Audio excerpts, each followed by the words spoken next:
आपको नहीं पता है प्रधानमंत्री नरेंद्र मोदी के बारे में? कपड़े से पहचान रहे थे। आप याद कीजिए कि हिंदी सिनेमा ने कितना डराया था। कोई सेठ किसी हीरो के खराब कपड़े में झांक देता था तो कितनी बात चुभती थी उसकी। कपड़े से पहचानने की बात उन्होंने कह दी। इतने बड़े पद पर बैठा आदमी इतनी छोटी बात कहेगा, ये वही कह सकता था जिसके दिमाग में हर समय हिंदू मुस्लिम चल रहा होता है, वही ये हल्की बात कह सकता था।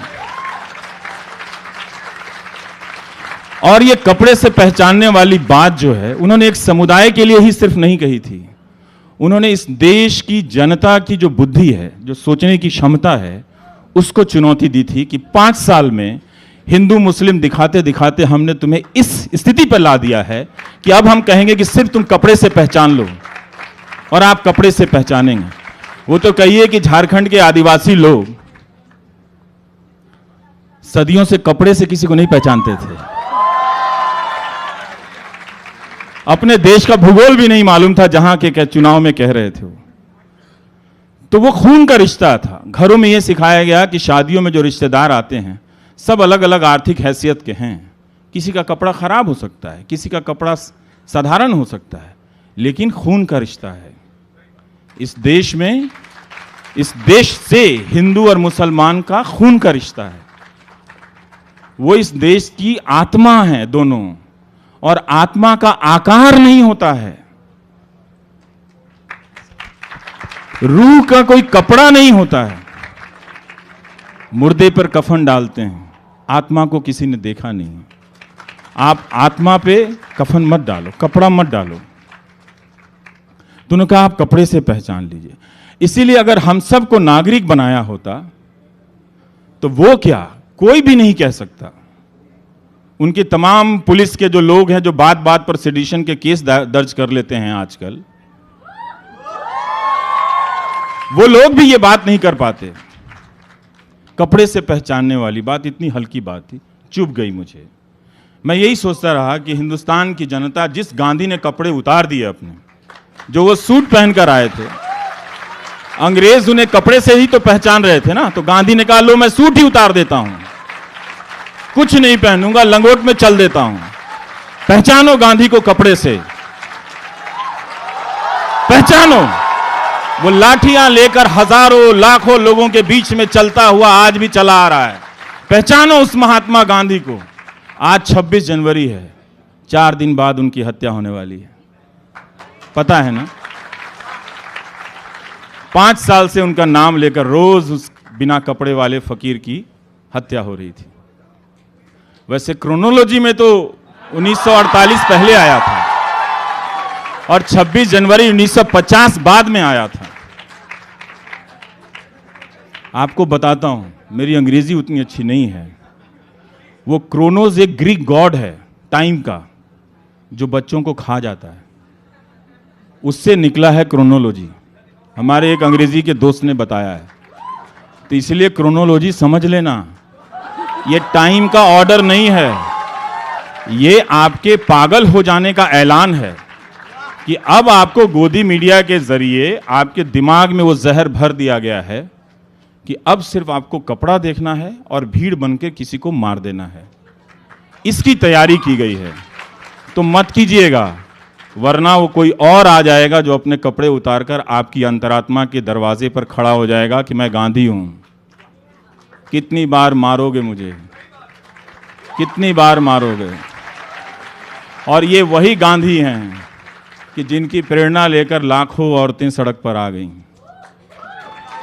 और उसी गांधी के कपड़े के पीछे चलकर अभी बहुत सी औरतें आ रही हैं। तो इसलिए हम सबको नागरिक बनना चाहिए। जब हम नागरिक बनेंगे तो हम एक दूसरे के लिए समान अवसर बनाएंगे, एक दूसरे के लिए बराबर होंगे। ये बार बार कहना बंद कीजिए कि ये धर्म वो धर्म, तराजू पे तौल के सब बराबर है। हम बराबर हैं तो सिर्फ संविधान के समक्ष बराबर हैं और उसकी दी हुई नागरिकता के परिभाषा के तहत बराबर हैं।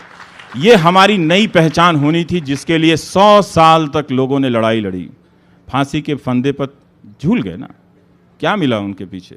उन्होंने तो आज़ाद भारत का तिरंगा भी नहीं देखा। नहीं देखा वो। लेकिन वो इसी मुस्तकबिल, इसी फ्यूचर के लिए लड़ रहे थे। हम आप सब भटक गए हैं, व्हाट्सएप यूनिवर्सिटी से निकल आइए और नागरिक बन जाइए। मैं आपको बता रहा हूँ, आप उन्हीं को प्रेम कीजिए, मैं उनसे आपको दूर नहीं ले जाना चाहता हूँ। आप 25 लाख सूट वाले को ही प्रेम कीजिए, लेकिन अपने बच्चों को जरूर कहिए कि इतना महंगा कपड़ा मत पहनना, गरीब देश है, अच्छा कपड़ा पहनो, थोड़ा ढंग का भी लगो, जचो, थोड़ा स्मार्ट भी लगो, अक्षय कुमार जैसा भी लगो, बाल बाल कट जाए तो। लेकिन 25 लाख का कपड़ा इस देश के गरीब लोगों के बीच में पहन के अभी मत चलना। बहुत लोग गरीब हैं, बहुत लोग गरीब हैं, थोड़ा अच्छा पहन लो तो उनको भी लगे कि हमारे बीच का है। तो वो शौक था ना बहुत पहले का, तो इसलिए मुझे लगा था नीलांजना जी कि बोलना पड़ेगा। तो जब वो पहरेदारी बिठा रहे थे कि जो भी मेरे खिलाफ बोलेगा सेडिशन का केस लगा देंगे, तो फिर मुझे लगा कि बोलना चाहिए। और बहुत लोग जेल में रहे, हम भी जेल में रह के आएंगे, आज मिलने आइएगा वहीं पर आप लोग, अगर वो मिलने देंगे तो इसलिए जागिए, निकलिए, हर घर में एक नागरिक बनाइए। बहुत देर हो चुकी है, इतना खूबसूरत मुल्क, अब और इसका बोझ नहीं ढो सकता कि हम एक दूसरे को धर्म से और कपड़े से पहचान कर मारने की, निकालने की और आइडेंटिटी कार्ड मांगेंगे। अब और नहीं हो सकता है। ये बात यहीं खत्म हो जानी चाहिए, चाहे उनके पास जितनी भी पुलिस फोर्स हो। पुलिस फोर्स अंग्रेजों के पास भी तो बहुत थी ना,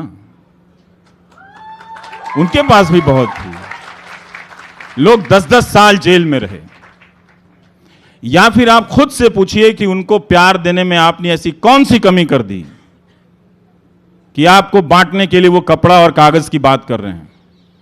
आप खुद से पूछिए कि आपने जब उनको वोट दिया, इतना प्यार दिया, तो वो कौन सा चीज था जो अपने पास रख लिया, वो भी दे देते आप उनको। तब वो रामलीला मैदान में गांधी जी का नाम लेकर झूठ नहीं बोलते।